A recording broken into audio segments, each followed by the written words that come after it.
Nice.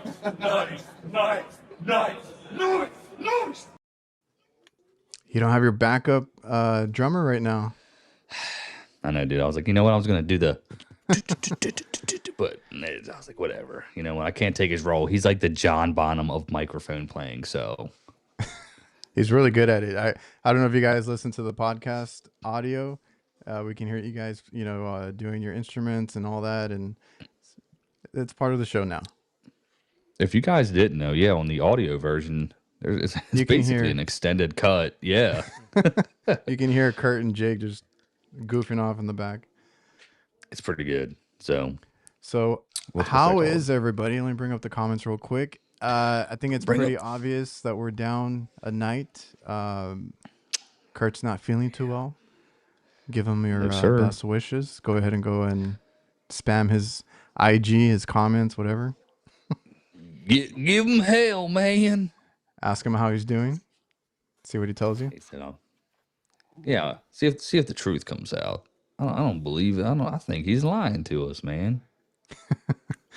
I don't know, but it's the middle of summer. Stuff happens. I don't want to get too detailed in it, but yeah. Nah, can't do that. So what's up, man? Busy bee?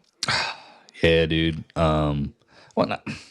It's weird. We had a really mild week. Like the past 2 weeks, we were talking running ragged, yada yada yada. This week, man, really yeah, dude, it was just tapered off this week. That's weird. Like today, there's a few calls, and then there was I got a loaded schedule tomorrow, but like the other days during the week, it was pretty light, Well, we've been busy. You? And no, we've been busy. I've been trying to get the guys outfitted, the new guys, with the tools that they need, and obviously we have connections as influencers, whatever. Hey, tell me more about these perks. I'm not seeing them. Okay.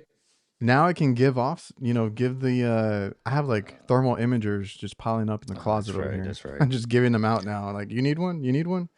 Yeah. The guys needed some drills. I was like, all right, I got, extra impacts now. So just give them some stuff, batteries, and trying to hook them up. Cause they were using some stuff that my dad handed down to them. And they're like, I can't use this like old DeWalt stuff.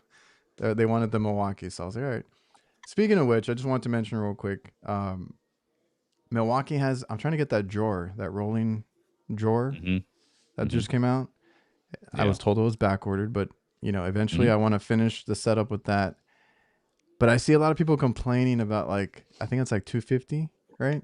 Yeah. Some Tough Built influencer or whatever ambassador was posting all the new drawers that Tough Built came out with. The dude's not from here. He's like from the UK, somewhere wherever they use like pounds, right? But he's talking dollars. So I'm assuming he means US dollars, because he's like, oh, let me give you some pricing. This stuff's not out yet. $450 for some of their stuff.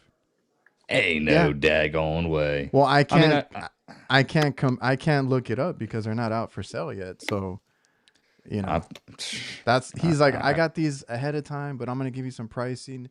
And when I heard him say dollars, I'm like, this guy's talking about US dollars. Like, everybody complains about the, dude, the $250 for Milwaukee. What would the exchange be if that was pounds, though? You know what I mean?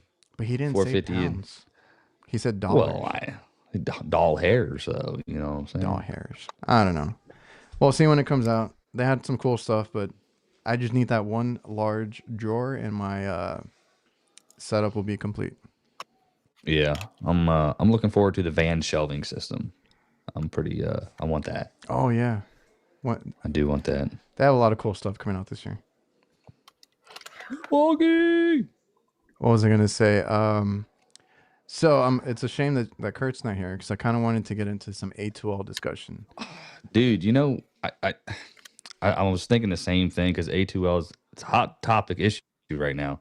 But there's one dude out there that I really wish we could just get him on, and it would just.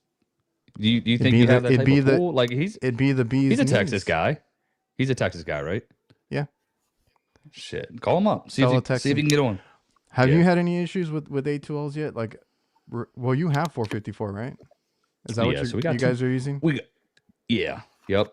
Rude. We got two tanks. I mean, our supplier is really cool Flex. with us. Yeah, no big deal. You know what I'm saying? Our supplier, like the dudes we deal with, like again, it's a small family owned operated. They only got 26 stores, and I say only, but in Florida. So, whatchamacallit Look, it? it's worse if it's pounds actually, because Oh he's like yeah, in that is pounds, crazy. 450 is 500. So, but the potential good news, I guess, is like Rude and them are adding capacity into the condensers for Rude's at least doing, I think, up to 30 feet I of heard that. additional length, or I guess 15 additional feet from the 15 feet. I heard So, that. And you know who I heard that from? I'm gonna phone a friend real quick. yeah, Let me see bring if him I can get. in. We got the expert on A2Ls right now. If I changed it. Oh, you son of a bitch. Bam, we got Kurt's replacement. Oh, let's go. Oh, man. It's because we're doing the Shit. whole. Well, if we want to, no, I'm not gonna mess with it. What's up, Just Ty? try. All right, yeah. What's happening? Well, Ty, if I spam the chat with Ty, man. okay, look, let me just show the audience what it would have looked like because I screwed up. Oh, Kurt would have been here yeah. in Yep. Oh, you can camera do it. There form. you go. You can if you want to do that. Okay, Yeah. we'll do it for now. Kurt's here in spirit. Yes. What's up, Ty? How are you? Man, I've been doing fantastic. Staying busy? Been Let's doing go. good. Oh my gosh, there's been like 1,000 things going at once, and I think I do better. Like when there's just like too much going on, like I just do better, like I, solving problems. When everything's lined out and going easy, I stress. I feel the same way. That's why I do so much on my own. Like, and I told Kurt last time that we were talking about being busy. I was like, I'm out there putting out fires. I just want to like get all the problem solving, all the difficult calls, and then I got to sit down at a desk and do the work here, and then like, you know. But if I don't have that, I don't feel right. Yeah. Yep. Same. So Preach. the whole A2L thing, because we're talking about this. Well, the reason I wanted to do this is because last time we had talked about A2Ls between the three of us with Kurt, but we did it before we went live, and then we just went in a whole different direction, and we never went back to it. Yeah. We were actually, like what Jake was saying, we were talking about the whole, adding extra for line sets, all that kind of stuff. And I think I had seen that because I told them that Train was charging, but I think they backtracked on that. And I think I saw one of your videos recently where you talked about, I think almost all of them are doing that now. Is that correct? Yeah. So we got Carrier, Ream, Linux, all charged to a 30-foot line set for 3/8. And then we have Train that was charged up to a 25-foot line set, and they removed their $50 fee, which that's awesome. Much respect for that.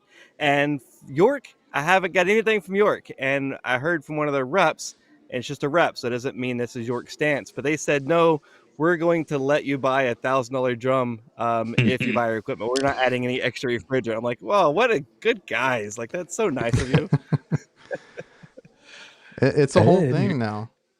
Oh, go ahead. yeah, I was gonna say you're a lucky customer to be able to buy an additional after buying an arm and a leg on the additional cost they throw on top of the equipment. You can also buy this glamorous tank of Isn't it like a A2L Ponzi 454. scheme? Yeah, dude. It's like, hey, if you buy Yeah, more refrigerant, we'll sell you the refrigerant you already need.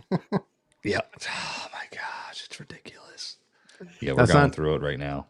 Yeah, I was gonna say that's not typically when you would need it. It's like on a late day you need to top off a system, this and that. Jake went through the issue of also the adapter, remembering to have the adapter. That was It's the worst, dude. That day sucked a butt. I don't think Oh you've man. mentioned it here. Why don't you explain?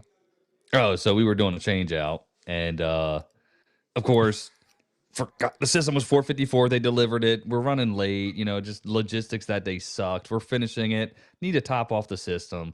Okay, didn't think about it. Nobody had it. Go drive 45 minutes, pick up the refrigerant, get back to the The job site need the adapter. I'm like, son of a bitch. Like, it was the absolute worst, dude.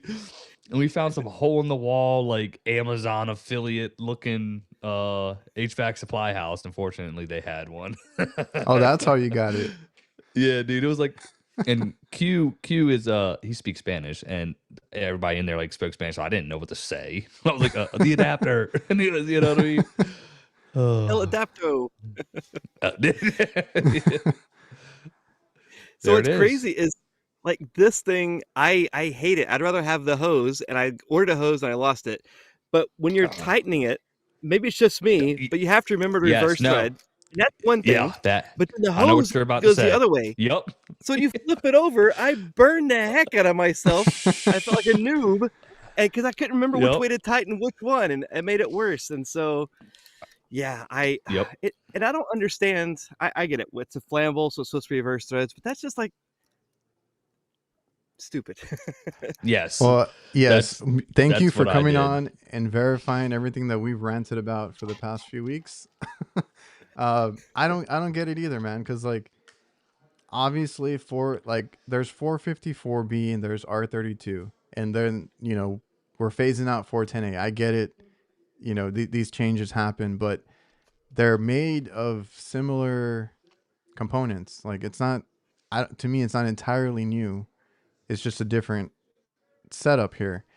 And to go with the whole reverse thread, treating it like acetylene, basically, like I don't get it. Yeah, it's mildly flammable, but we're gonna put a big flammable sticker on it. Use Yep. reverse threads, use leak sensors, use all this, and it's really not that flammable. But like they go so extreme one way, and they're like, "Oh yeah, don't worry about it," and tell your customers not to worry about it. I'm like, "Yeah, Dude, but you're you're scaring giving me everybody. Yeah. Oh, yeah." it's So witchcraft.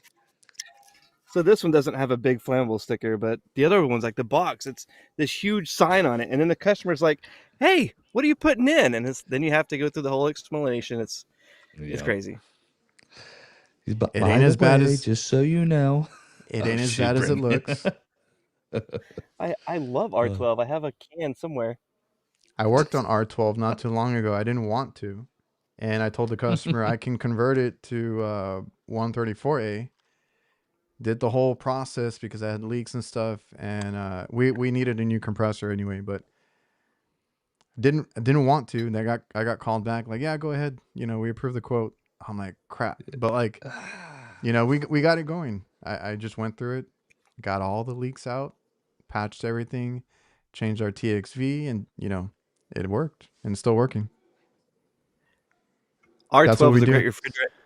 And there's another refrigerant off the dust off cans. It's R123, or I can't remember the exact number, but it's a direct replacement for R12, and it works amazingly well. And I had some here, and I don't know, but it works really good. You have to have the side puncture, the old school automotive side puncture, but Oh, works great as a replacement for 12 if you can't get any. It actually replaces 134A and works better. oh, good to know. we got Sam with the What do you? questions already. How can you mix 1, 2, 3, 4. 1234 YF with R32 by combining them? Do you need a chemical process to get them to mix together? Won't they separate if you just add it on top? So it's just like sweet tea, right? You add the two components together. I mean, that's really all it is. Remember how they tell us that if we charge 410A, we have to charge it upside Yes. down as a liquid so it doesn't fractionate? It's just two gases together. And in the system, they actually boil at different points in the evaporator, and you can see it with a thermal imager. So it's literally just two refrigerants in a can, but because of that precise mixture, they have a patent on it. So Honeywell and Chemours, Honeywell has the patent. They have an agreement with Chemours, so they don't want anybody else making it. And there's other reclaimers out there that have enough reclaimed 1234YF and have enough reclaimed 22 that they can put in a recovery, or they can supply us the refrigerant we need, but they won't let them. Mm-hmm. Yep. Shaken, not stirred. It's all just that's what I was talking to somebody about. I think we talked about it on here last time. It's basically, I mean, they're just gouging, and it's in plain sight. what they're doing. And then I was actually talking to our sales rep, and he was like, "No," he goes, "Well, this is what it is. It's the tank shortage." I'm like, "Well," I said, "Brother," I said, the 32 tanks are just fine. They got 32 for days." I'm like, I'm like, but he's like, Same yeah. So components. Yeah, because yeah, dude, they I were was blaming just it on the relief valve the or something. rupture. Yeah. Yeah, Yeah, same and I one. keep hearing something new every week. And Of Honeywell put out that official notice. They mentioned nothing about tanks. course. So what's the issue? I think they said it was all outsourced overseas, if I'm not correct. Was that the email or something?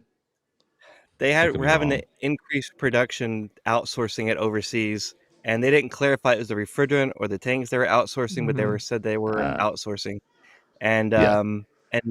like I think it's just easier to blame. Oh, it's the tanks. But when I Yeah. reached out to Worthington, the tank manufacturer, they said that they were meeting all of their current or existing invoices that they had made. They were Oh. on schedule. Mm-hmm. They said now they have an overload, like all these other ones came in. So to me, I'm not a businessman, but to me, it's like Yeah. if they're meeting all of their goals, somebody didn't order enough.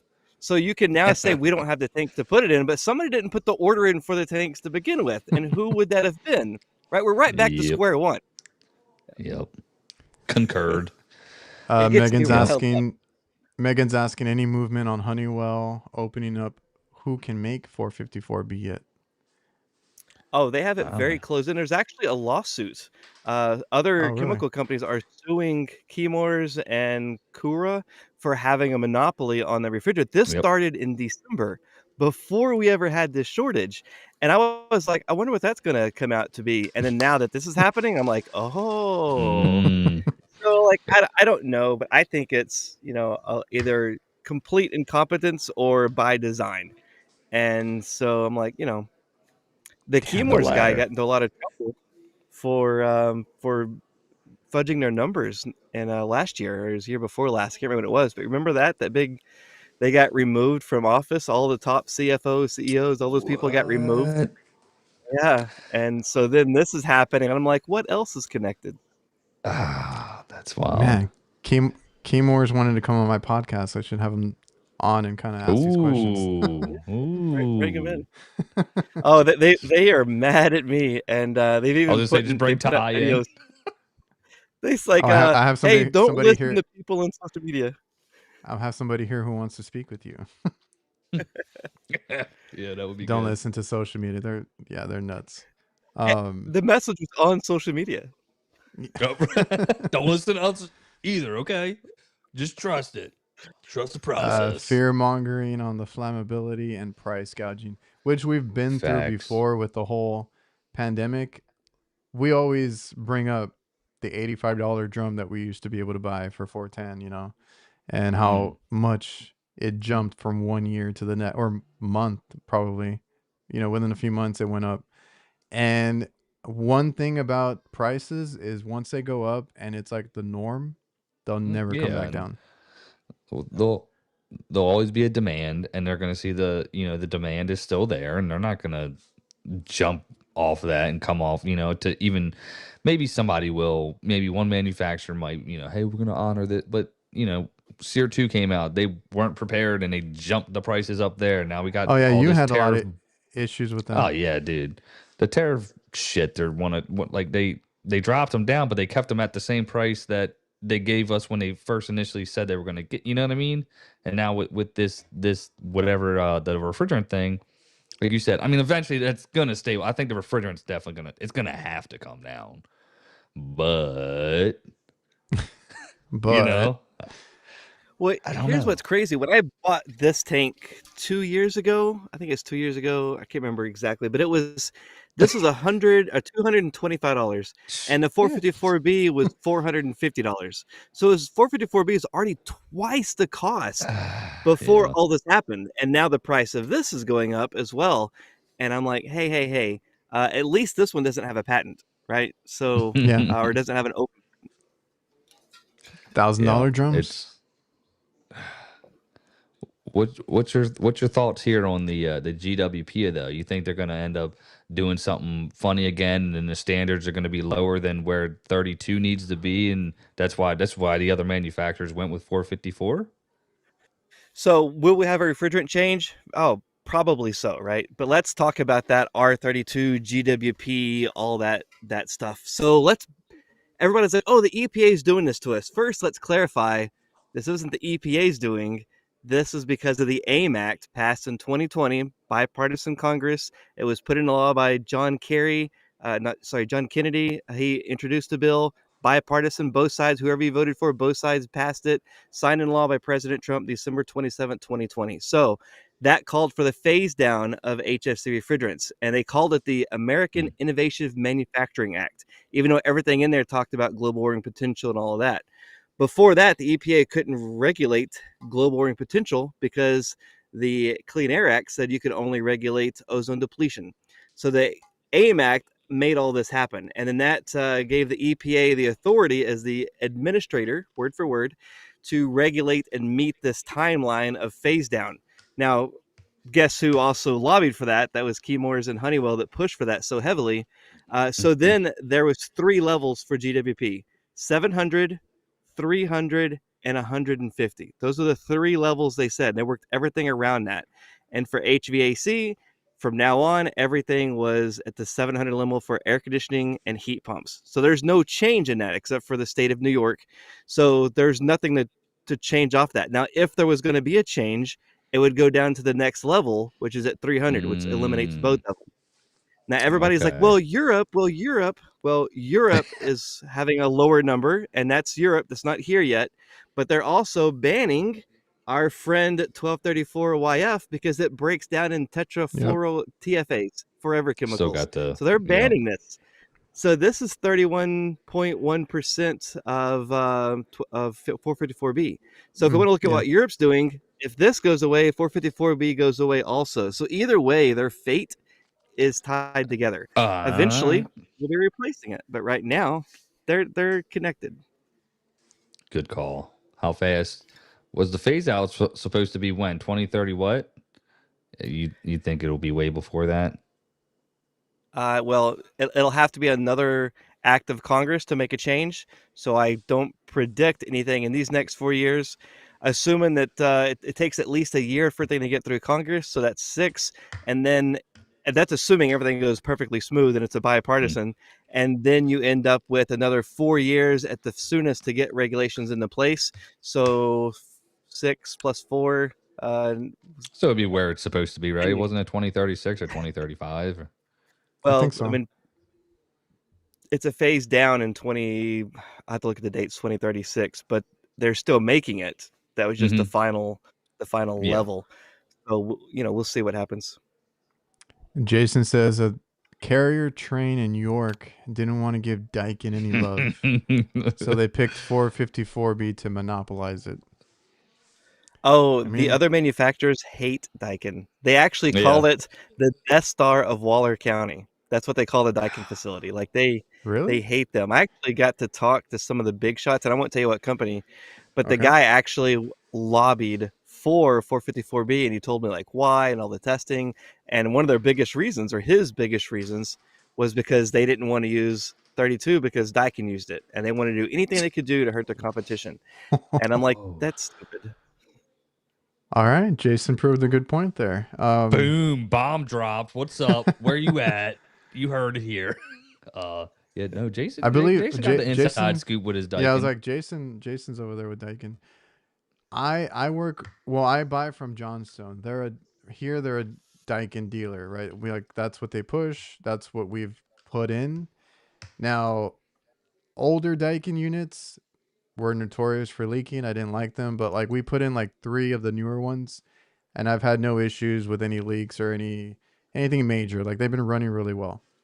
So for me, I'm okay using that. And obviously, I just checked right now. They do have R32. They're not going to have 454B. They haven't had it for months. I've checked. Our R32 is currently at $425 if I wanted to go pick some up. What? Yep. So, and that's coming from Johnstone that sells Daikin. So, I mean, it's getting outrageous because that's the price of like Well, everything else that's bro, being phased out for me, like 404 and yeah, all that. the last 32 I got was like 2 weeks ago, bro. It was 239. One of the weeks that we talked about it, I did check and it Yeah. was that price. I don't know if this was a recent change or Wow. what. I have to check And like Megan's every got a week good now. point. The Carrier uses R32 in their scroll air cooled chillers. Carrier and train. Oh, that's right. Yeah, I remember the So it's train one. like, man, it's just a poop show right now. It It stinks. is. It is. Oh, and the manufacturers, they are super upset with me about this. And I'm like, guys, if you have refrigerants, like none of this would have to be talked about. But people are doing this Hmm. whether I'm talking about it or not, because they are trying to find a way. And you keep saying, oh, you can't do this, you can't do that, and you can't do this, and you can't do that. I'm like, then it should be illegal to sell your product. I mean, it's that simple. Ooh. If we can't do those other things, then it should be illegal Yes, to sell air look. that use a product we can't get. Yeah, look. Like me, I'm a small business. You know, there's only a few of us. It's me and my dad running it. Like I'm not ready to commit or try to like I'm barely going to start selling units this year because we've been able to fix everything so far, but now like, you know, some systems are just super old, like they're leaks everywhere. I'm not looking forward to having to put in a new system and then worry about like I said, Daikin used to have leaks within a year or two.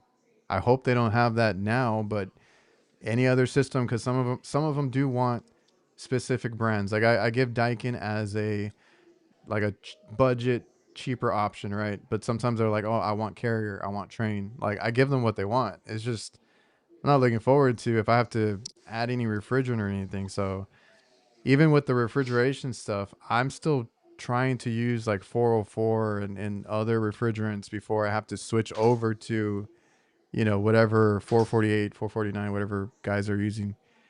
And it's just like the small businesses. I think Jake, you mentioned that not too long ago. Like we're the ones hurting, you're struggling to Hmm. keep up with repairs and installs because of just the damn refrigerant. Like we know how to fix it, we know what needs to be done. Like we have everything except the refrigerant or the coil, whatever it is. Because I was telling Ty, Jake, still waiting 2 months on Hmm. that coil that I've been complaining about. Shoot. God, yeah. Didn't it? Did they Like end up, they shipped it to the wrong place or something too, didn't they? Or is that something else? no, that didn't that was that That you or was I somebody know that else? was me, but I thought you had a similar issue. No, no, no. It's That just was no update. Just it's not here yet. just wait Check on back it. in Yeah. another month. Gosh, yeah. Where it's affected us, like you said, small businesses, right? So it'd be nice to be able to still sell the 410 equipment if you had your hands on it. But the bigger companies with huge pockets, large capital, were able to just buy it all, put it in their warehouse, and hey, these guys, we offer what we can offer, right? And it comes down to like, all right, well, we can't. But what I'm trying to say is the other guys can offer what we can't get, so at obviously a lower rate than what we're trying to. So we're just, and it keeps the big companies big and the little companies kind of getting pushed out, as I feel like the cycle always goes,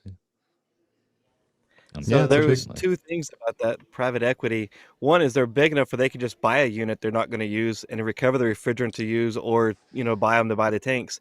But I also Mm-hmm. talked to a private equity company or a guy from that company, and they saw the shortage coming and they started just buying up everything they could, not only to store it and have it, but to hurt the smaller companies to put them out of business. And Yeah. I was like, he was bragging about it, and I was like getting ticked off. So I'm like, Oh that's not yeah. something to brag about. That's That. dirty Yeah. ball. No, exactly. It's the same crap that happened with the house. Like, I don't know where in Texas how it is for you guys, but in Florida, the same crap. All these homes they were building, all these private equities came in, bought up all Oh the yeah. homes. Now, all these homes, there's literally a neighborhood they built around this state park. And I swear to you, you'll go down just one street and every house says for rent. And it's Mm-hmm. and it's all through whoever that these equity firms and crap, and you're just like, instead of families to grow and do how life is supposed to be, and it just everything boils down to the same shit together. Yeah, I was gonna say But it's all the same shit because it's it, it's the housing. We see that here too. Everybody buys them up and tries to flip them, turn them around to, um, oh, thanks for the super chat. I'll get to that in a bit. I need to get to the chat, but they flip it because they buy up so many. Same thing in the HVAC industry with the equipment, refrigerant, whatever it is. The big companies always dive into that, and then even the whole thing with these big companies or whatever they're called, like buying up family businesses Mm-hmm. and then buying like their likeness and stuff because they want to use the same name, still say Of family course. owned, still all that. And you go and call like your local companies and they're all owned by the same person. Like it sucks. Yep. It's all my processes and procedures. The peach. Don't even.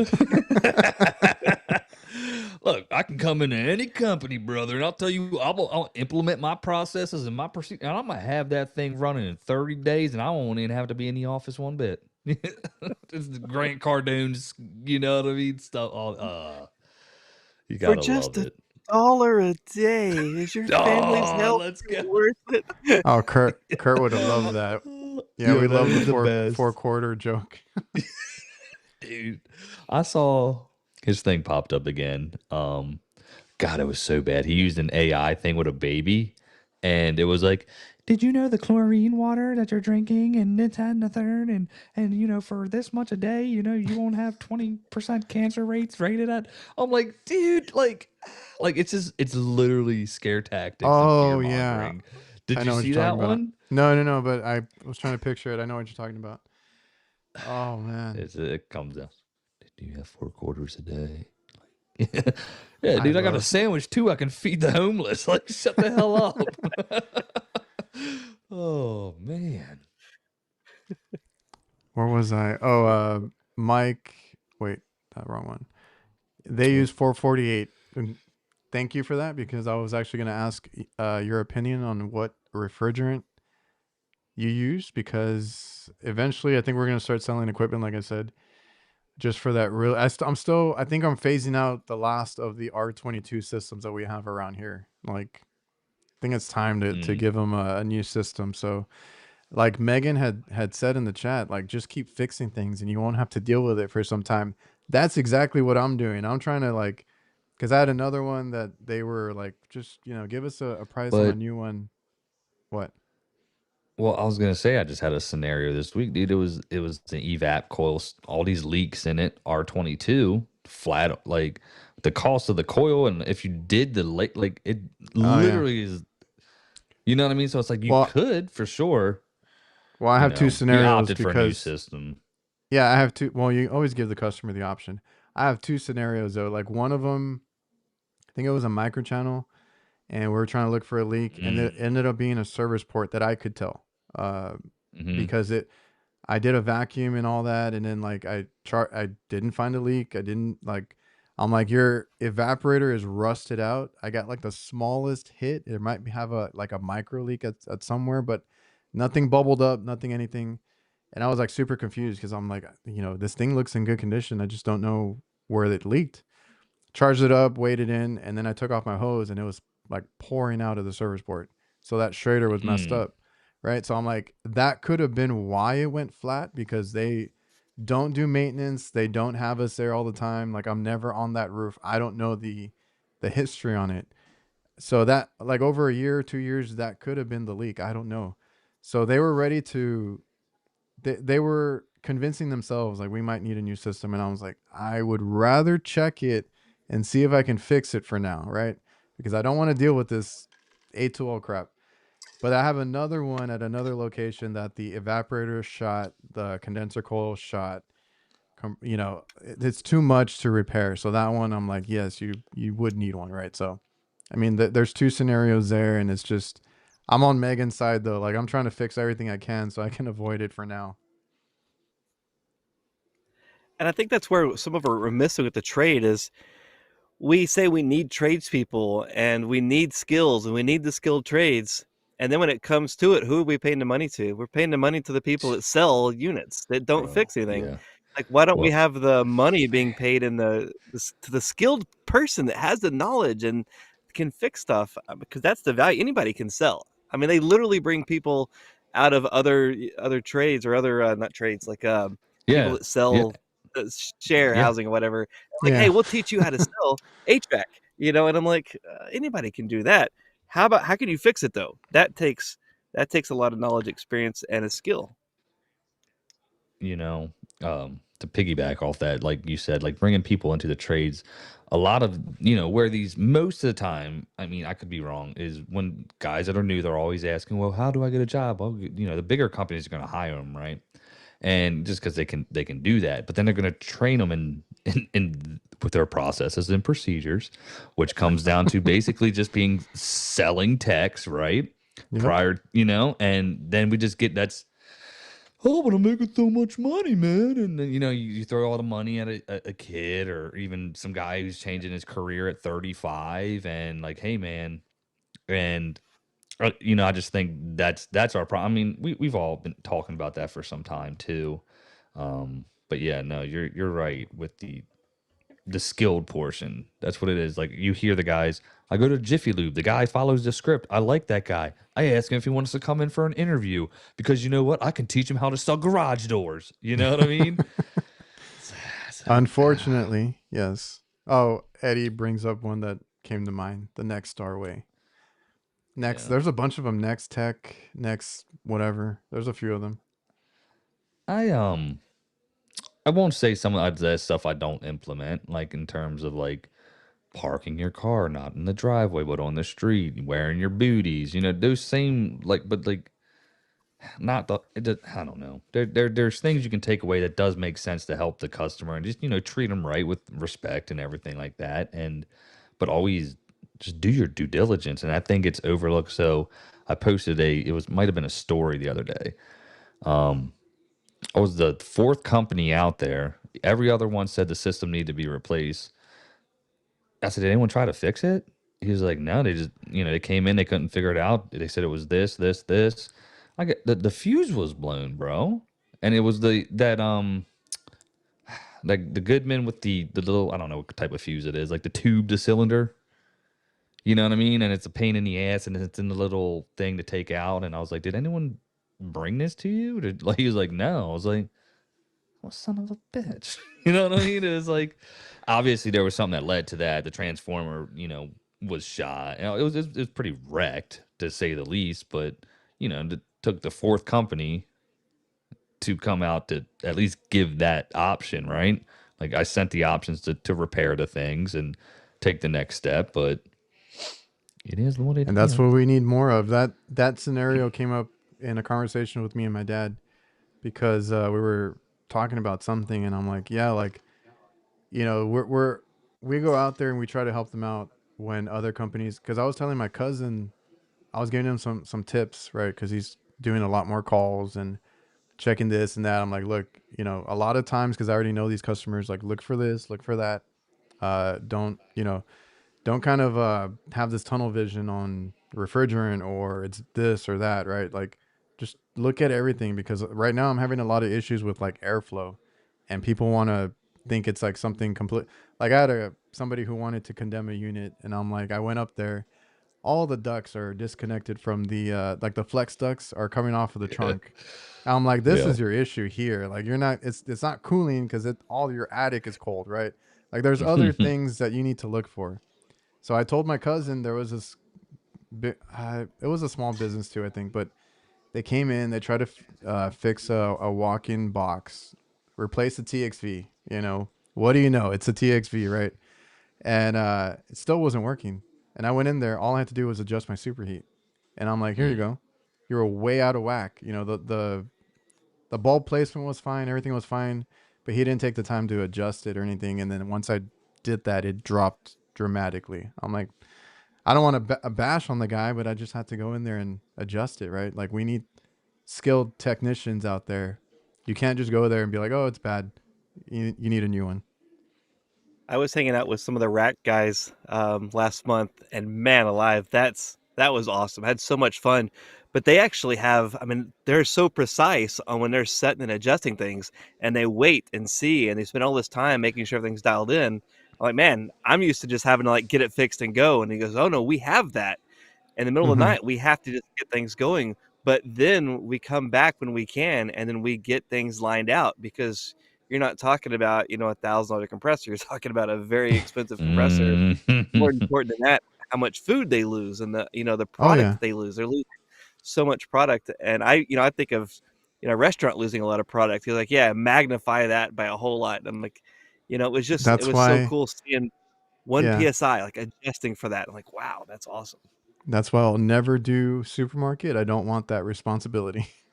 Yeah, We've been right. asked locally to do some other stuff. I'm like, no, I'll stick to small fast food restaurants. That's just what I enjoy doing. But it always baffles me when I see technicians from other companies go in and out. They replace something real quick and then they leave. I was like, I have to stay there, wait for it to drop temp, or get a good temp split if it's like HVAC. But on refrigeration stuff, like little things can throw it out of whack. So I'm Yes. used to staying there and like watching it cycle a few times and being sure, because if not, it keeps me up at night. That's just the way it is.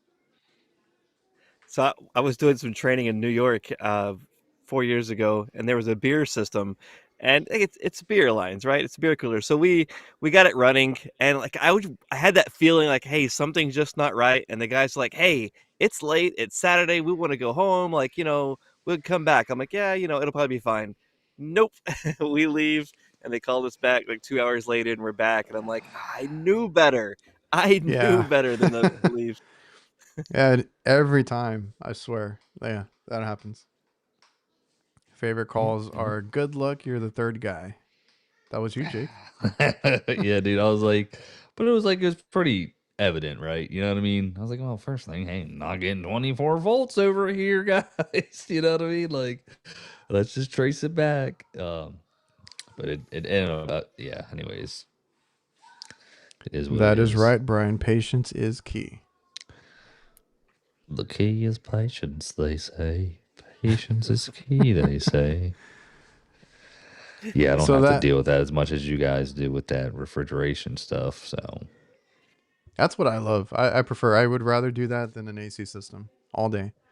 Um, as far as the new refrigerant tanks, they have that different relief valve on them, right? Like, um, is that going to be an issue in Texas?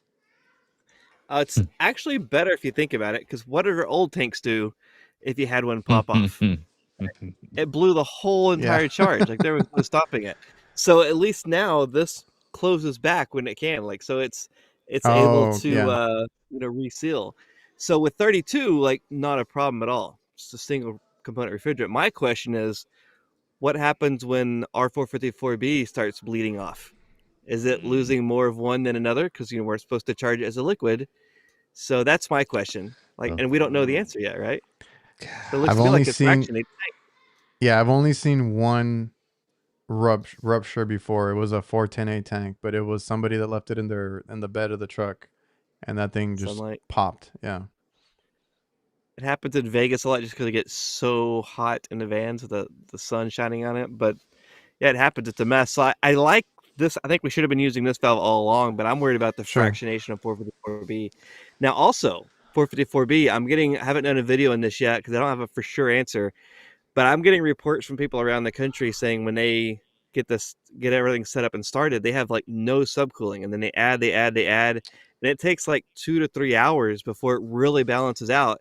And they were having to come back the next day and recover charge out. And what we're finding is that you have to really let it run for a while to settle out before you can start making adjustments. And what I think is happening is that the 454B is separating in the units during shipment, sitting there, mm. and then we start it Oh, up. It's taking time before it mixes correctly again. Dude, so it's funny because we've done no, I said this to Q, bro. We did like the last 454 route, and I was like, dude, I don't fucking like these systems. The startup, I don't like it. And I'm just like, I don't know what it is. Like one startup, it sounds bad too. You know what I mean? did you do a And video like or tell us about this? I may have. I This might sounds have done. familiar. Yeah.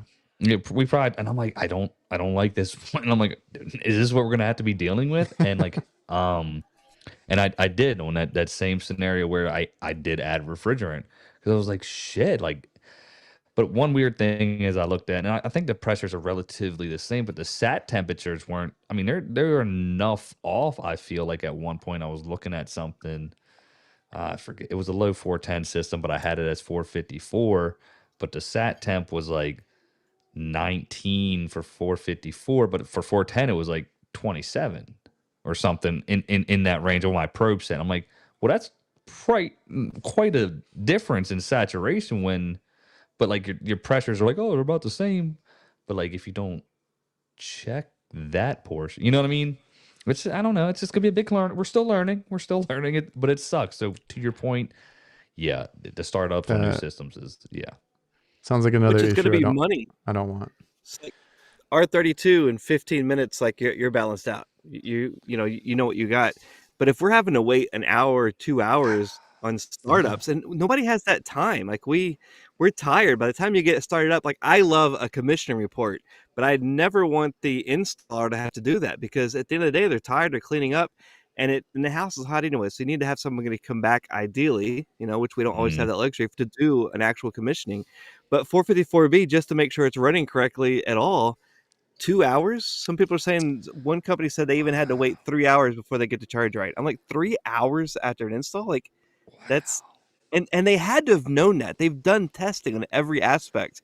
Why didn't anybody give us a heads up on that? And that's why I feel jaded by the manufacturers on this because, hey, the shortage isn't your fault, but you guys knew about how long this had to have balanced. You had to have tested that and known what was happening. Why keep that a secret from us? And I haven't done a video yet. First time I've talked about it in public here, but shout it's a out, big story. shout out.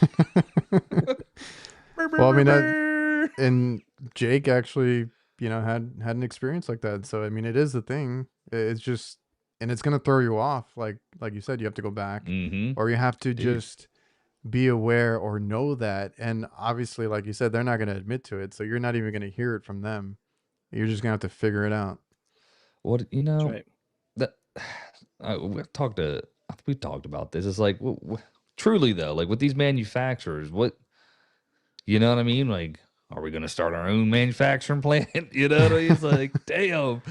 It's and they can almost just get away with it, and we just have to deal with. I don't know. I mean, that's a shitty way of looking at it. You know what I mean? I I think that like if going from 22 to 410A, it was a big deal at the time. But for me as a technician, I was like, hey, it's temperature and pressure. Like it wasn't that big of a deal. When we were first going to this new refrigerants, I wasn't concerned about it because I've already been through so many refrigerant changes before. It's temperature and pressure. The Mm-hmm. flammability, I played with it. So I was trying to get people comfortable with it because it's just a refrigerant. But the other issues with not having enough, like that's to me is like unacceptable. That's if the government's Mm. going to regulate that we have to use this, and there should be a regulation on how much it costs and availability, like they did with electricity and other things. And this, Oh yeah. all this 1234 YF. Oh, sorry, I gotta take that off. Yeah. So with this 1234 YF, there was so much lobbying going on for this refrigerant to our lawmakers. They lobbied for it back when EPA tried to do it before the AIM Act. There's actually the Freedom of Information Act where they lobbied for it. They actually wrote both presidents. They wrote Trump thanking him for it. They wrote Biden thanking him for their stuff on it. Like they've pushed for this, even when the EPA tried to or got sued to stop the global warming potential regulations. Chemours and Honeywell joined the lawsuit on the EPA side to get it regulated. And at the same time, they also lobbied against natural refrigerants and they lobbied against any regulations on forever chemicals. So it's like, it's obvious, right? And I have documentation to back all this up. I'm not just saying it. I'll send anybody the links to this. I love it. No, See, I was like, Jake. I mean, Ty comes prepared. he comes with his Okay. receipts, man. Play around, fuck around, and find out. Sorry for the language. Oh man. But yeah, and I do. I mean, my whole thing is I do refrigeration, so I already gave up on trying to carry all the damn tanks. Like I'm gonna yeah. schedule and get a tank as needed from Yeah. the shop, right? Because like That's that's why I haven't done the 448 or any of those because I'm like I already got my tank, my rack filled up, And now I got to Yep. choose between 454 and R32, or maybe both, whatever. Yeah. But they're not making it any easier. It's just, it is what it is.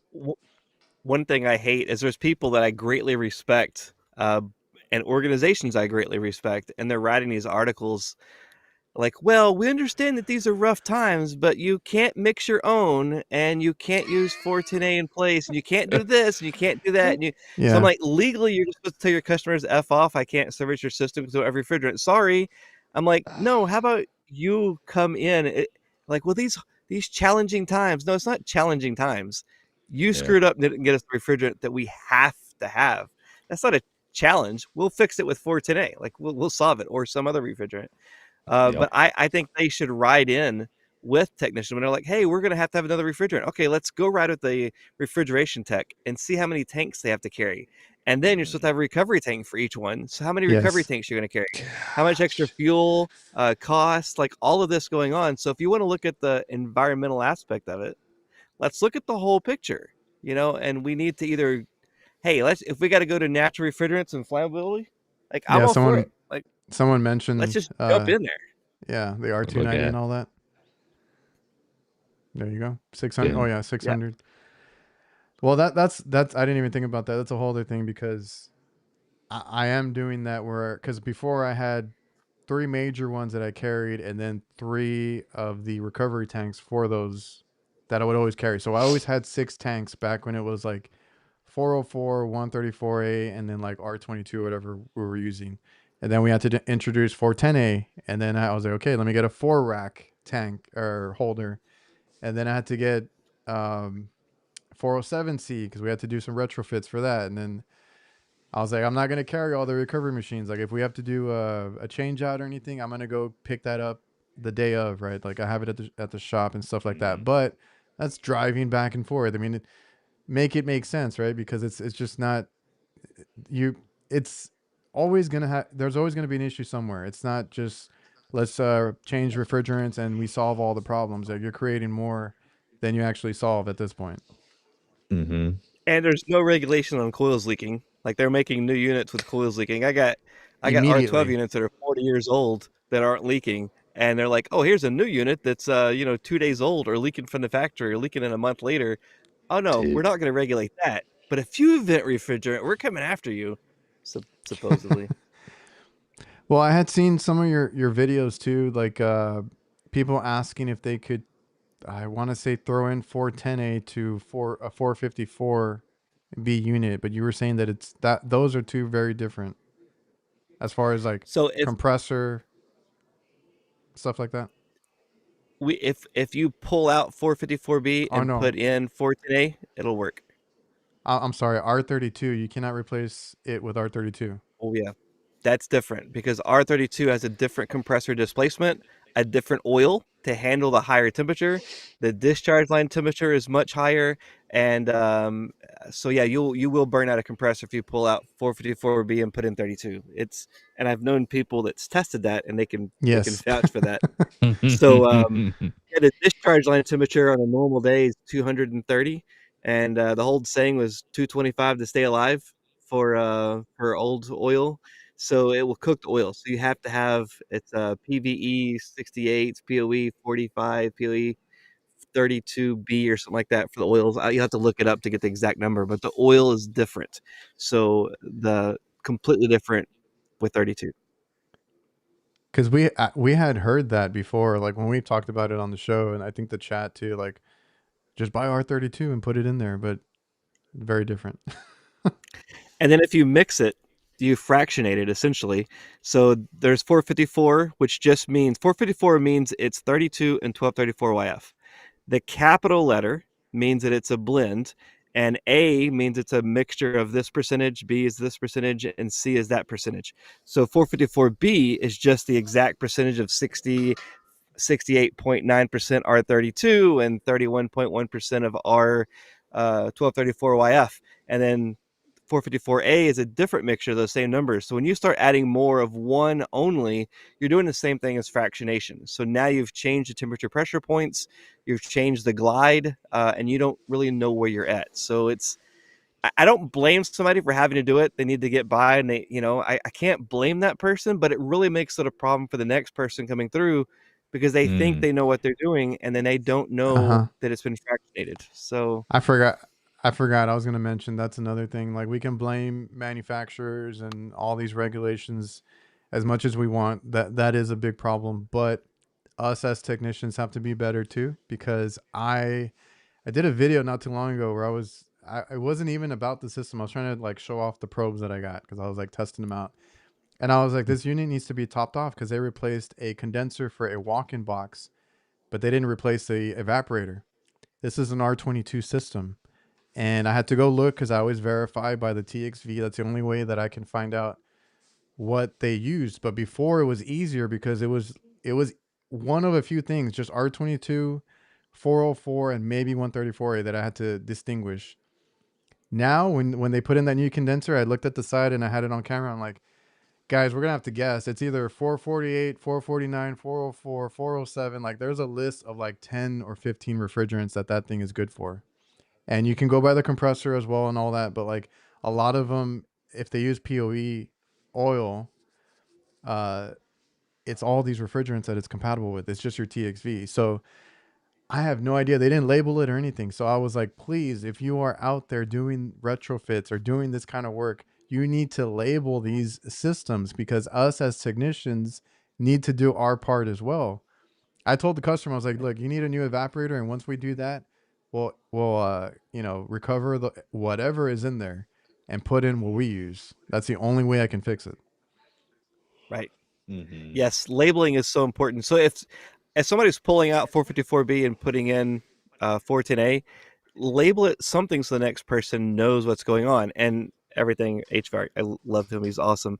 He's exactly right. There is a different flow rate. It's a different density between 454B and 410A, and the compressor's a little different. Metering device a little different, even though Carrier puts out, I mean, a manufacturer puts out a package in it with 410 meter devices. Um, it is a little different, but it will work. Just like if you took R22 out and used one of the other alternatives, some work better than others. It's not exactly the same, but it will work. And I get a lot of people mad. You have to use only 454B. I'm like, well, number one, we don't have it. Number two, how do you explain all the alternatives for R22? One Mm-hmm. of the reasons they chose 454B is because there were the fewest amount of changes needed to equipment. So they actually did lots of testing putting 454B in 410A systems. That's how they got all their original numbers, was off of those same tests. That's why it's the same coils, similar Yeah. metering devices. All this stuff is so much close because the manufacturer didn't have to change anything. If they switched to R32, they had to make a lot of other changes. It would have been a lot more costly for them, and that's another reason they wanted 454B. So they're so close together. That's why people are having really good success with it. Not mixing, Yeah. replacing. See that Yeah, it that's needs to be the, labeled. I'm yeah, I'm used to seeing that on the refrigeration side because there's been so many replacements and a lot of the coils are good for so many refrigerants. It's just the TXV and the compressor, On some of your videos, I saw that they're just labeling 454 right over like 410A labels, just Yeah, making them brand new for whatever. Yeah, they're the same. yeah, yeah. It's crazy. And at some point, I would assume because a lot of the TXVs, like I said, that I see on walk-ins and stuff like that, they're good for several refrigerants. And I want to say that might be a thing on this 454B TXV. They might be good for several now, right? So it's really cool. Danfoss is having one that's not released yet, but it's being shipped to wholesalers by the end of this month. It's one TXV, and they spent a lot of time engineering it, so it wasn't just like a last minute thing. And they have a cross reference guide, but they've got the bulb charge right to work with 410A, 454B, and 32. Now, Oh, I cool. think it may be a different for the same tonnage. 32 might be a different actual model number of the TXV, but it's cool that they did that, and so I'm looking forward to getting one. I'm not I haven't been a fan of their TXVs in the past, but I like this concept, so I'm going to get my hands on one and test it out. Interesting. That's the one that I had seen. That looked interesting.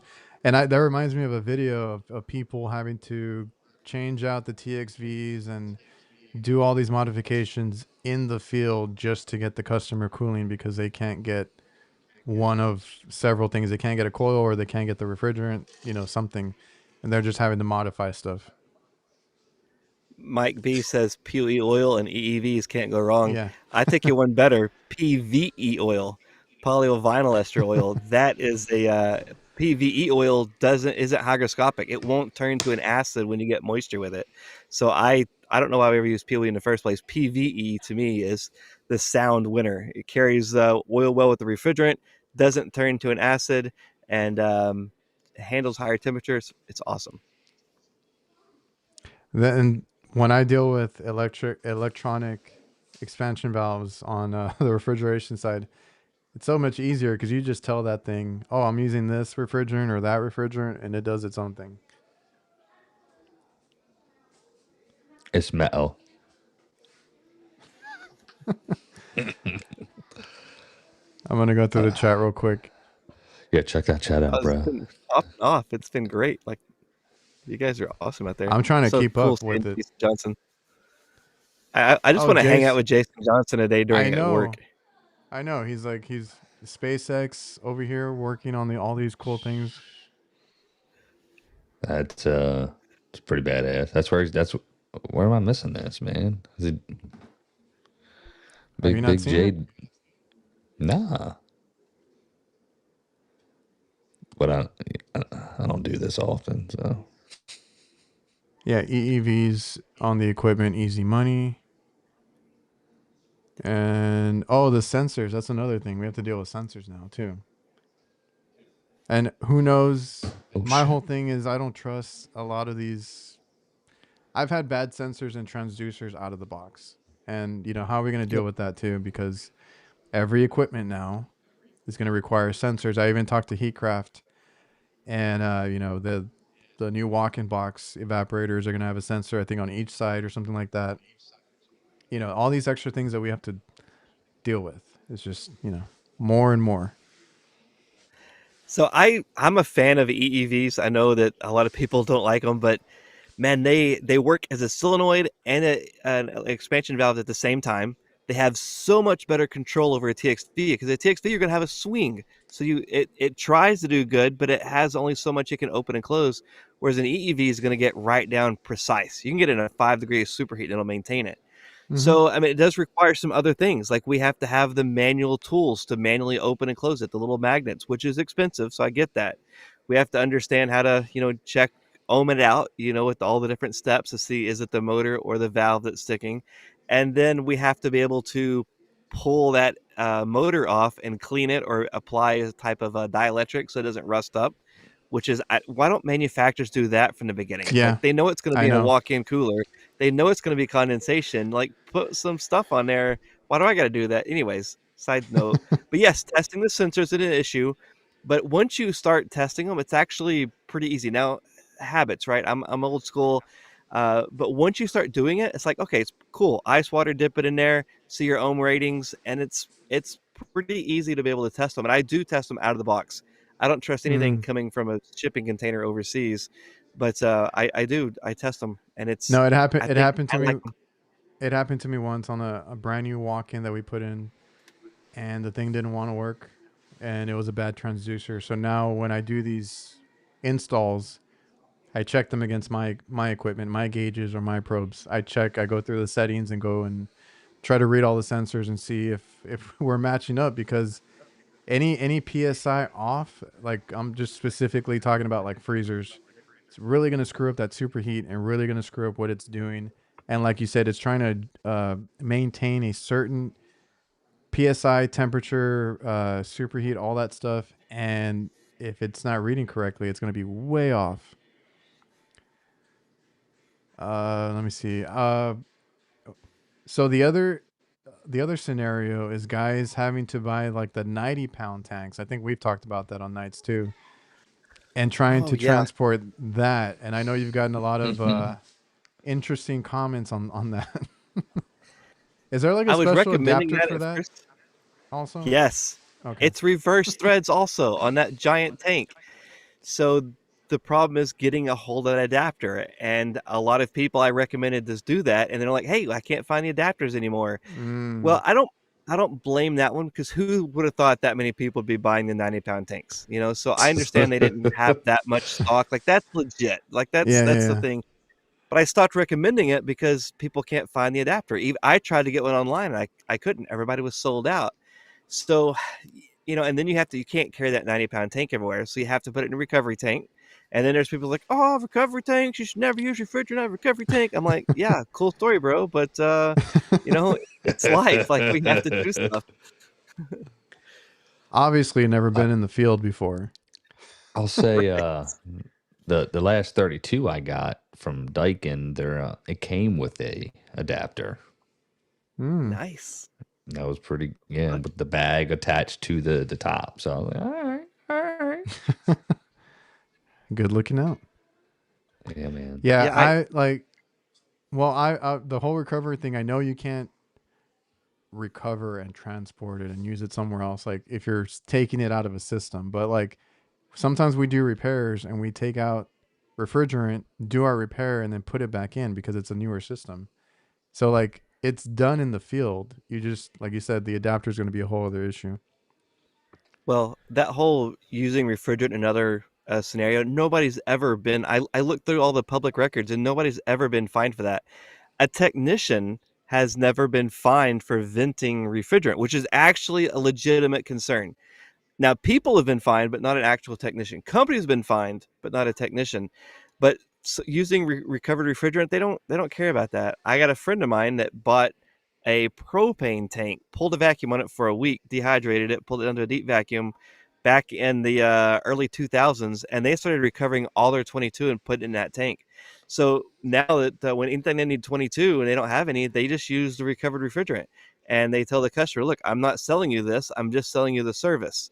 The refrigerant is free," and they're able to keep their customers running, and they're reusing refrigerant, and it's the true idea of recycling. And I'm like, "Dude, that is smart." And he goes, "Yeah, it cost us a Yeah, lot of money back then, but it's paying for itself now." I'm like, I like that. that's actually really cool. Yeah, I mean, obviously, there's gonna have to be some workarounds because, like, this whole industry just can't just be on pause, be on hold, just stop. Like, we got to figure it out. So, a lot of workarounds, I but have a video that I recorded, but I haven't uploaded it, and I'm not sure. So this would be a good question, a place to ask the chat. I had a video calling on lawmakers, the FCC, the people that signed the AIM Act, to do an investigation, one of those congressional hearings, or to look into what actually happened, to see what caused it, and if somebody was taking advantage of this, to hold them accountable, and if it was just simply a breakdown so that it never happens again. But I feel like it's outside of my lane, and I really don't like lawmakers, so I don't know if I really want to go out. Like, should I post that, or should I just let it fall? In the What kind of thing? comments, you can. Yeah, everybody spam the chat, bro. Spam the chat. I think everybody's gonna get behind you on that one. But Yeah, right. someone needs to Exactly. be accountable for it. It's just that 1,000%. government never fixes anything, so No, it's like no, it's just that's no, you're. to get the word out. That's all we can And do. if anyone's gonna, if someone's gonna be the guy, I prefer it to be you. All I've right. already ticked off the manufacturers anyway. So it's like at this point, oh, did you know that some of our leading industry, we have 2 different webinars coming up that's going to help us fix the shortage. And I'm like, guys, I respect you guys, but a webinar from the same people that caused it isn't going to do poop. I That's interesting. what I want to know what it's gonna what is it gonna be? Yeah. So one of them is the ACCA hosting it, and they have people like Chris Forth from Johnson Supply. They have somebody from Honeywell there. They have actually somebody from Worthington Tanks there. I'm going to be there just Oh. to see what kind of spin they try to put it, because that way they can't blame everybody else. I kind of like that. The other one is from the HVACR News, which I respect them, and also Hmm. ESCO, which I greatly respect them. But they're going to be talking about the shortage, and I'm like, a webinar during the day? Like, what do you, I mean, come on, guys. And then are you going to tell us how to actually fix anything? Because I've already argued with these people. it's so difficult to stand up to people that you respect and that you admire, and you're having to stand up to them and be like, hey, you're disconnected. Well, you can tell us all day long not to do these things, but nobody's telling us what we can do. So that's why I'm putting Yeah, these videos out. I'm like, boom. look, if somebody's going to do it, hey, pull out the 454B you put in for today. It'll work, right? It's not going to break anything. Use recovered refrigerant out of these scenarios. Like, so yeah, it's not ideal, but I'd rather somebody do something that's not going to hurt a system, because there's people that's putting this in its place, and that will cause Ooh. problems. I've So heard, yeah, that's I've heard Yep. the burnout stories on the compressors. Yeah. so Jason said I haven't ticked you off yet. So I have ticked off a lot of technicians. I just call things like, hey, if I see a better way of doing something, I call it out. And if I see something that's like false information, I call it out. Sometimes that's my friends, sometimes that's my colleagues, sometimes that's the industry, sometimes it's other technicians. So I'm always making somebody mad, no matter what. I'm making somebody mad. But That's he always says it with a smile, though. he does. He does. Hey, we I that love it. and that's what going to social media, that's what that platform is for. Like, for us in the trenches dealing with this, can speak up, because like, how else is that going to be heard? And like Jake said, I'd rather have nobody else doing it but Ty. So go ahead, have Yeah. have at it. Someone. Yeah, man.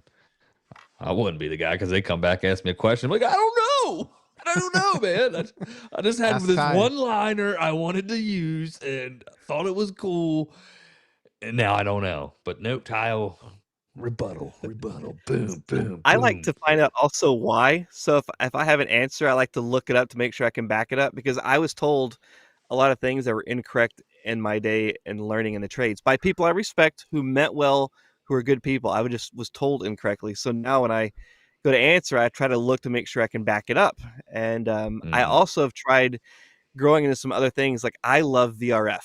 I haven't worked on a VRF system, but I love the VRF, and it's just like blows me away all of the stuff that's in there. I've taken so many classes on it, but in the VRF group, I don't answer questions, but people ask questions, and I go to see if I can find it, and then wait for the people that I trust and know to see how close I got. And so it's been like this fun little game. The same thing with building science too. So some answers I know, and some I'm like, I'm not sure. Here's what I think it is, and I like write it down and then wait to see what some of these heavy hitters of the industry will say and see how close I got. And then I ask them sometimes, hey, can you back that up? And then they do. And I love that, because then I can learn, like, I'm asking this much of a question, and I can Hmm. learn this much of a question. Hey, There you go. this Never guy, stop learning. this guy loves to I was HVAC, I was bro. waiting for Jason to comment. Hate VRF. Yeah, He's always right. talking about it. Yeah, Not Roman his Baugh favorite. is awesome. He's gosh, I've taken so many classes, and I got to sit down with him in the last month, and he went through a torn down VRF system, and he was going over like all of like why the manufacturer did this, why they did that. Here's what they're trying to solve. Here's how you would diagnose it. And a lot of it was completely over my head, but I was just like, it was fascinating. And so now I want to spend more time hanging out with him, so that eventually some more of that will soak in, and I'm going to ride around with some more VRF people to, see that firsthand. But I mean, I think it's just awesome, all of the technology and parts and pieces that go into that. And honestly, when I first look at that, I'm like, whoa, I'm overwhelmed. But then the more classes you take and the more you see about it, it's like, oh, okay, well, that makes more sense now. Okay, I understand that better. And so it's just been awesome learning that side of it. Sam says we should only buy R32 Oh, equipment and well, protest. especially with what we found out, right? Yeah. Earlier in the show, it's like, man, no, that's straight up. I mean, good point, Sam. The real Sam Andrew. Will you please stand up? All right. Well, I don't want to keep you too long, Ty. It's been great having you on here. Uh, Yes, Kurt thank you. appreciates you as well. His little hammer Hammer here in down. spirit. Grab his What? hammer. Grab his hammer. Grab his hammer. Oh, it's the other The way. wrong Grab the way. hammer. I'm trying to grab the hammer. I there you bring it down, Adrian. Bring the hammer down. Oh, Oh. That was good. Ugh. Are you talking about Maybe. Ty? Dylan? He's like, I was just listening to this guy talk about triple evacuation. Wait. Oh yeah, I have some videos in that too that upset people as well, and I'm like, look, you can do whatever you want. I'm just bringing in the information What because were people I upset used to. about with that? So, a lot of the old, oh man, that's a big topic. A lot of the older books would say triple evacuation, but none of them actually talked about why. So, Jeremy Smith, who's a commercial supermarket refrigeration guy, wrote an article several years ago about how nitrogen does not absorb moisture and the flaw with triple evacuation and how it's not doing what we thought. And when I first saw that, I was like, well, that challenges what I thought. So I researched it, and I'm like, no, that's actually true. It's sound. And then I went to like, well, why are we using that? And it actually goes back to when we used to triple evac with actual R22. And R22 would move the oil, and that was the Yeah. key. And then there's a whole thing, and it's like the whole goal is to be clean, dry, and tight. So if you're down holding under 500 microns after decay test, like there's no moisture. So whether you had to use nitrogen to get there or not, like that's the goal. The problem today is our nitrogen is so polluted. The nitrogen tanks are polluted, and so you're actually putting moisture into the system. So it's taking Ooh. even longer because you're having to pull that moisture back out. And some of the tanks, like the Ambrose tanks, those are like, in my experience so far, have been like really clean, but that's super expensive to use on an every application. Mm-hmm. So it's the hard part's getting true dry nitrogen. And so, anyways, it's a whole big thing. And I'm like, look, I don't care if people use it or not. I want the information to be out there. So, What yeah, do you think that about? one upset a lot of people too. Oh, well, what do you think about the guys that just say used compressed air? Oh, well, then you're for sure putting moisture in, like you're putting in We had moisture and I think we contaminants brought that and up. everything. Yeah, I think we brought that up because there's these older I'm gonna. techs. I have the You purest guys of the are. pure nitro out there. That's all I'm saying. I know, but some guys are like, you guys are gullible. You don't need nitrogen. Just use compressed air. So I got a friend of mine who uses CO2. He's got good luck Mm. with that. But the problem with brazing with CO2 is, and I don't know how accurate it is, but if you're flowing CO2 and you're brazing, it's possible for the CO2 to break down and for you to get oxidation. Theoretically, I haven't tested it. The other problem with CO2 is it freezes up when it's coming out, and Yeah, you get the CO2 ice crystals. So, nitrogen is cheaper for the most part. And if you can get dry nitrogen, it's great. And I flow nitrogen when I braze, and I sweep nitrogen before I pull a vacuum to get that latent moisture air out before I ever pull a vacuum. It's just that same. once you're already in a vacuum, introducing nitrogen to it, like there's a few people that have some scenarios that could help, but it's not the ice thing is completely ridiculous. The whole, Preach. unless you're working where it's, next to freezing. If you're working in Oh Ohio yeah, and it's Jake's close brought to that up. freezing, yeah, you could definitely get ice. Um, I forgot what I was gonna say, but yeah, like triple evac. It always goes back to R22. That's everything that we've ever known. Always goes back to because it was R22. Now it's not the same. It's not the same refrigerant, not the same oil, none of that. So keep that in mind. And it was the mineral oil that made it so good. And so like the R22 wasn't, I mean, it was okay, but it was the oil, the mineral oil was Mm-hmm. just robust. That's what made it so awesome. Now, Jake, wasn't it you or maybe it's somebody else that had called me out on one of the expos? It was like, hey, you had a video about hard start kits. I And I'm like, wanted to yeah, I ask you took it that, bro. down. Yeah. Yeah. That was me. So like long ago, it was like, I don't remember how many years ago, 5 years ago, 6 years ago, maybe 8 Yeah. years ago. I did a video about start kits, and I told Five, everything two, I knew about one. it. And then I learned about start kits, and I learned about scroll compressors, especially I would work for a major compressor manufacturer. And I took the video down because the video promoted start kits across the board, and that was wrong.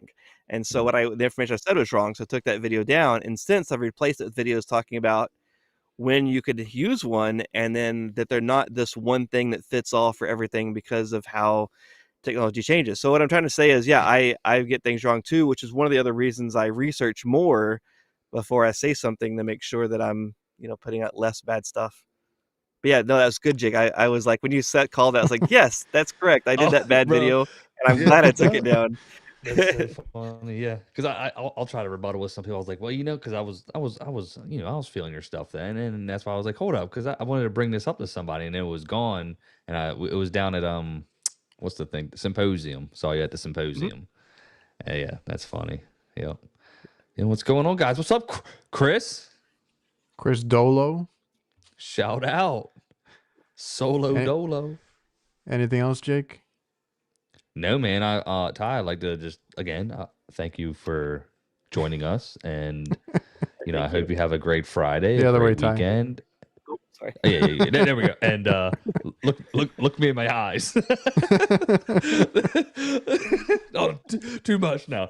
Appreciate you, man. No, great conversation. And if there's anybody if anybody has any questions, I'm sure they can just reach out to you. You're always freaking open. You're an open book, and I think so good for all of us in the community and the industry. And I love the joy you bring, man. Thank you. I appreciate you so much. Thanks. This has been great. It's Yeah, nice been to you. awesome. We love you, Ty. You've been the honorary knight for tonight, and I think we're gonna sign off now. Much appreciated. Oh, thanks, man. Appreciate you. Awesome. there, yeah. Adrian, what he say? All right. Well, I'm gonna cue the outro. I appreciate everybody for tuning in, and we'll see you guys next week. Later, y'all.